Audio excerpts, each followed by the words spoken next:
crianças! Dando continuidade aí sobre as nossas atividades sobre a cultura nordestina, hoje a Pro trouxe para vocês uma atividade com o guarda-chuva.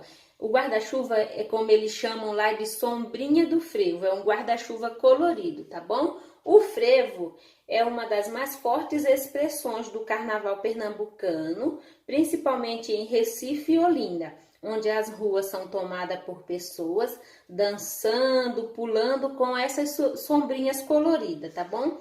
E o objetivo desta nossa atividade é que vocês possam conhecer um pouco sobre a cultura nordestina, valorizar e perceber a linguagem nordestina enquanto instrumento de interação e expressão cultural, tá bom?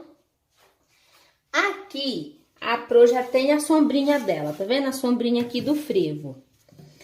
Só que aí, como ela é bem colorida, a Pro pegou aqui papel crepom. Caso vocês não tenham papel crepom em casa, vocês podem estar colorindo o guarda-chuva de vocês com giz de cera ou tinta guache. Eu quero um guarda-chuva bem colorido, tá bom?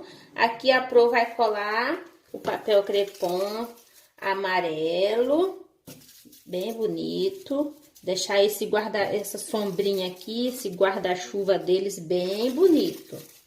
Vamos lá. Aqui a Pro vai colorir, colocar amarelo. Depois vamos colocar aqui o vermelho. Ó, vamos fazer bolinhas.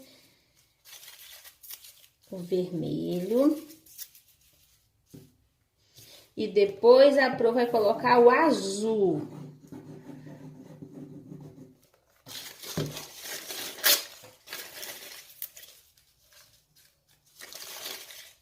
Olha aqui a sombrinha do pernambucano, bem colorida, tá vendo?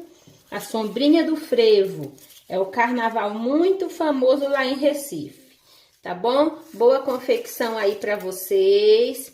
Façam aí no caderno de desenho de vocês, tirem foto e mandem para a Pro. Muito obrigada!